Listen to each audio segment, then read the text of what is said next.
Bom dia, irmãos. Hoje nós vamos estudar na nossa escola dominical a lição de número 2 da nossa revista, que vai falar sobre o Senhor proverá um cordeiro. É praticamente a história de Abraão e de Isaac no pacto que Deus realizou, fez com ele. Um pacto onde ele seria abençoado, não somente ele, todas as nações e famílias da terra. O Velho Testamento, irmãos, está cheio de servos de Deus que foram um tipo de Cristo. Eles viveram e fatos aconteceram que tipificavam a própria obra, a vida, a pessoa de Cristo Jesus. Eu creio que Isaac foi um dos que mais se aproximou desse tipo de Cristo. Ele é o filho da promessa, foi um filho prometido. Ele foi apresentado por holocausto pelo seu pai, é oferecido pelo próprio pai. E ele foi tal como um cordeiro que só não foi imolado pela intervenção de Deus, mas que Abraão o apresentaria como sacrifício, crendo que Deus, o Pai, o ressuscitaria. Todas estas coisas têm toda uma ligação com Cristo Jesus, que também é aquele descendente prometido de mulher, que depois foi oferecido pelo Pai, e o Pai o sacrifica na cruz, não é? Agradou, pois, o Pai moê-lo, é o que diz a palavra de Deus.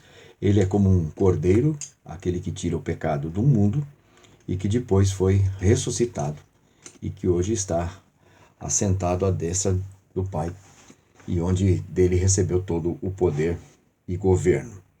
Bem, a primeira parte da lição, depois dessa introdução, vai falar sobre o descendente que deve morrer.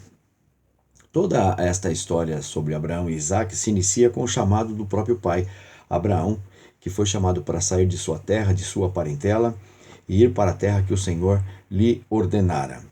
O Senhor lhe mostraria uma terra onde ele então estaria vivendo, habitando, e depois essa terra seria de possessão eterna para os seus descendentes. Tudo isto também prefigurando a nossa cidade eterna. Lá ele é abençoado com o nascimento de um herdeiro, já Abraão adiantado de dias, que é o filho da promessa que chega. Sara, sua esposa, também bastante adiantada em dias, mas eles foram abençoados com este filho, e através deste filho é o que diz a promessa, todas as famílias e nações da terra seriam abençoadas. Quando Isaac já está crescido, entrando já na adolescência, o Senhor chega para Abraão e pede que o apresente em sacrifício, em holocausto, numa terra chamada Moriá. 3 dias de viagem até chegar lá, onde então Abraão, estaria apresentando seu próprio filho, como um sacrifício vivo, em holocausto, aliás, ao seu Deus. Essa é a maior prova de fé, o grande teste para Abraão, e o Deus, nosso Deus, que cobra dele então, faz esse teste com ele. Ele já está com mais de 100 anos e, sem hesitar, ele vai cumprir a palavra dada por Deus. Alguns diriam, como já afirmaram, e alguns dentro da igreja e também homens fora da igreja que tomaram conhecimento desta ordem, diriam que ela parece ser uma ordem absurda. Mas, na verdade, quando nós atentamos para todo um contexto histórico, bíblico, teológico, a gente não pode enxergar desta maneira. Em Êxodo capítulo 22, versículo 29, o Senhor acrescenta que todo primogênito pertence a Ele, é dele, e deve ser oferecido a Ele. Quer dizer, designado, deve ser consagrado a Ele. A oferta também, que era de holocausto, apresentava no final uma queima de tudo aquilo que era oferecido. Então, a fumaça ascenderia aos céus, indicando que este sacrifício era para o próprio Deus. O holocausto também estava ligado à expiação, que era a morte pelo pecado. Isaac estaria morrendo, claro, por si, e ele como acabou morrendo, mas ele morreria por conta do seu próprio pecado também. E Abraão ainda cria que Deus poderia ressuscitá-lo. Então, todas estas coisas trouxeram para Abraão uma certa, não vou dizer tranquilidade, mas uma firmeza e a possibilidade de confiar. Talvez aqui não seria o fato de ter coragem, mas de ter muito mais confiança. Segunda parte, então, temos um patriarca que crê. É o que a revista vai trazer. A confiança de Abraão nos é relatada na narrativa. Veja, durante todo o tempo, desde o momento em que Deus se dirigiu a ele e determinou, estabeleceu, pediu, ordenou que ele apresentasse Isaac como sacrifício, Abraão não diz absolutamente nada. A narrativa não diz nada. E quem conhece um pouco da pessoa, da personalidade de Abraão, sabe que ele era e sempre foi um questionador. Em Gênesis 18, uma narrativa de quando Deus disse que estaria destruindo Sodoma e Gomorra, ele vai argumentar com o Senhor, ele vai trazer argumentos tentando evitar a destruição de Sodoma e Gomorra. É claro que isso não aconteceu, mas o Senhor, em sua paciência, o ouviu e depois o convenceu de que aquilo seria o melhor a ser feito, como realmente aconteceu. E veja, ele passou 3 dias caminhando, provando então uma perseverança em confiar. É claro, não foi apenas um ato impulsivo, imediato, de um imediatismo que dizia, você deve apresentar o seu filho e imediatamente ele vai fazê-lo. Não, ele deveria se dirigir a uma terra distante. E ele teria que caminhar 3 dias. Ele acompanharia o seu filho à frente, para lá, para cá, um jovem cheio de vida, alegre, com os outros que estavam, a comitiva que os acompanhava também. Então ele deve ter acompanhado tudo isso e foram 3 dias exatamente de muita turbulência emocional, de muita... como é que posso me expressar? Seria de muitos questionamentos internos. É claro que ele deve ter sido assaltado por muitas dúvidas, mas essas dúvidas não prevaleceram. E terminando os 3 dias, chegando ao local, veja o que ele diz no capítulo 22 de Gênesis, que está a grande prova de Abraão, no verso de número 5, ele diz, chegando ao 3º dia, erguendo Abraão os olhos, viu o lugar de longe, é o versículo 4. O 5 do capítulo 22 de Gênesis. Então disse a seus servos, esperai aqui com o jumento, eu e o rapaz iremos até lá, e havendo adorado, voltaremos para junto do pai. Tomou Abraão a lenha do holocausto e a colocou sobre Isaque, seu filho. Veja que Isaque tinha condições já de carregar toda a lenha. Então é aqui que nós podemos deduzir que ele já tinha uma certa idade. Ele, porém, levava nas mãos o fogo e o cutelo, e assim caminhavam ambos juntos. Então, como é que ele poderia dizer àqueles homens que esperassem, porque certamente ele e seu filho estariam voltando, se justamente naquele caminho que levava ao local, ele estava indo para lá para sacrificar o filho? É porque ele cria, na verdade, em seu coração, em seu íntimo, que Deus o ressuscitaria. Bem, você pode dizer, mas isso é apenas uma presunção, é apenas uma possibilidade, uma ideia que nós podemos ter de pensar que isso poderia ser a verdade. Mas quando você vai para Hebreus capítulo de número 11 e lê os versos de 17 a 19, veja o que diz lá. Pela fé, Abraão, quando posto à prova, ofereceu Isaque. Estava mesmo para sacrificar o seu unigênito, aquele que acolheu alegremente as promessas, a quem se tinha dito, em Isaque será chamada a tua descendência. Por que ele faz tudo isso? Porque considerou que Deus era poderoso até para ressuscitá-lo dentre os mortos, de onde também, de uma maneira figurada ou figuradamente, ele o recobrou. Ele não era capaz de explicar, pois não era capaz de entender tudo o que estava acontecendo.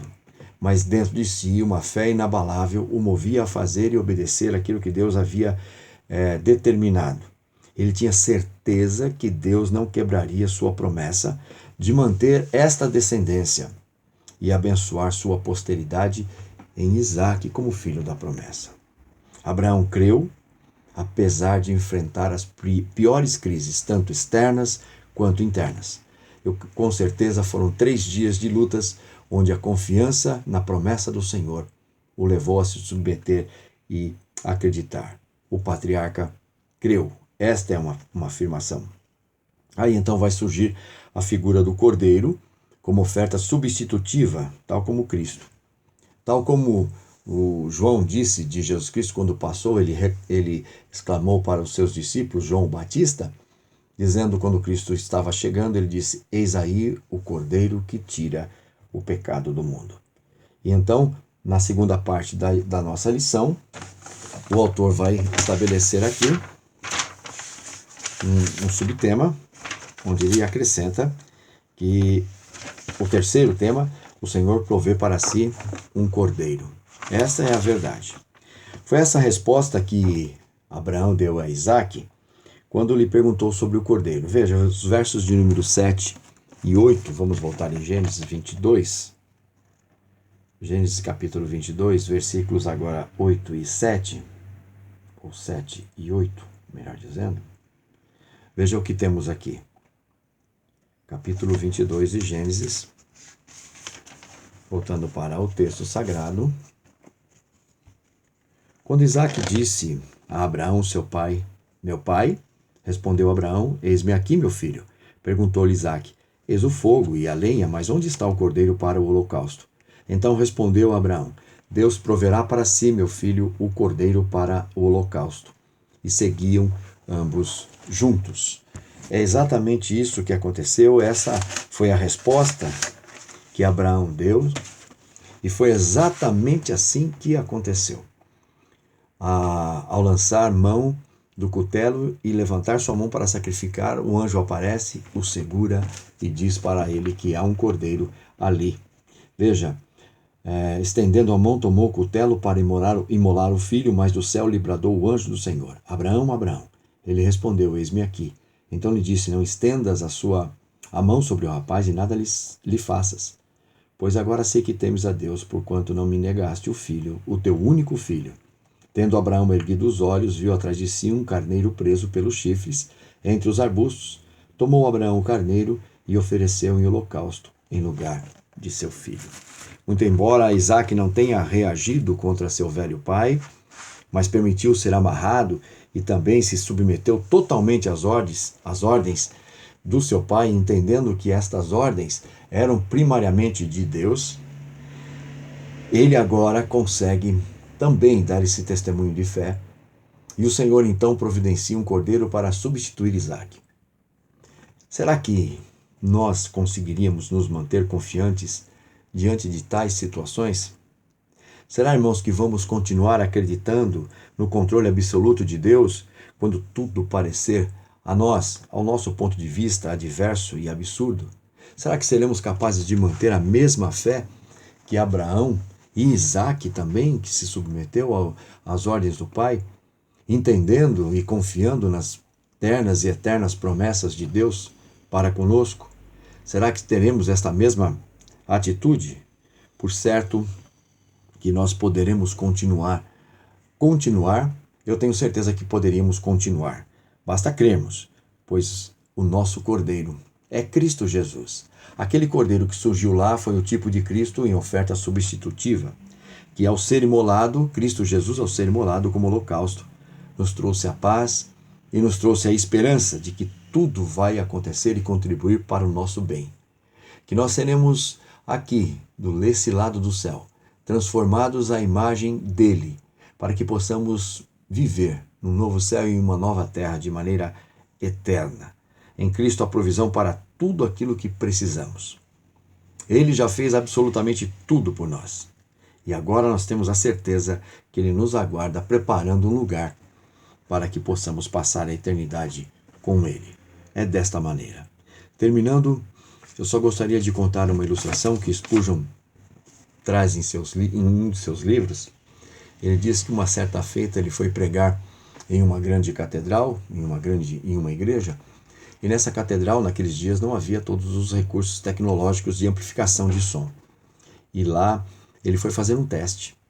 E quando eles estavam montando toda a estrutura onde Spurgeon estaria se apresentando, pregando para a multidão, que deveria ser muito, muito grande, ele então escolheu um local, e lá naquele local ele projetou a sua voz para saber como seria, como as pessoas o veriam.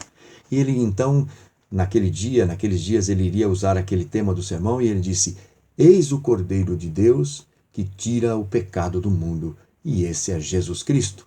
E ele falou bradando em alta voz. Um dos marceneiros que se encontrava ali, trabalhando ainda na construção daquele palco, daquele púlpito, estava passando por uma série de problemas. E quando ele ouviu esta pregação, ou melhor, esta frase tirada da palavra de Deus, ele descobriu ali que Cristo Jesus era o Cordeiro que havia morrido por ele. E Spurgeon depois recebeu o testemunho deste marceneiro e ele relata em um dos seus livros. Esta é a grande verdade. Jesus Cristo é o Cordeiro que tira o pecado de cada um de nós, de nossas vidas, e nos leva para vivermos eternamente com Ele. Ele é o Cordeiro, Ele é a provisão de Deus para cada um de nós. Vamos orar. Pai de amor, tem misericórdia de cada um de nós. Nós que estamos sendo formados à imagem de Cristo, nós que já pela Tua graça imensa fomos alcançados pelo Teu Espírito e hoje cremos em Cristo Jesus, como aquele que morreu em nosso lugar, como aquele Cordeiro que substituiu Isaque naquele holocausto. Cristo é a nossa oferta substitutiva a Ti, ó Pai. Oferta esta que o Senhor mesmo providenciou, porque Cristo é o Cordeiro providenciado por Ti mesmo, ó Pai, para que pudéssemos então sermos aceitos por Ti, sermos objetos da Tua graça, a habitação do Teu Espírito, e temos a certeza, esperança e certeza de que vamos passar a eternidade com Cristo, reencontrando também os nossos irmãos lá. Nós temos essa certeza vinda de Ti. O Senhor é que providencia tudo em nossos corações. Te louvamos nesta manhã por conta disto. Te agradecemos imensamente. Fazemos isto tudo nesta oração, que é intermediada pelo nosso Senhor Cristo Jesus, no nome de quem oramos. Amém.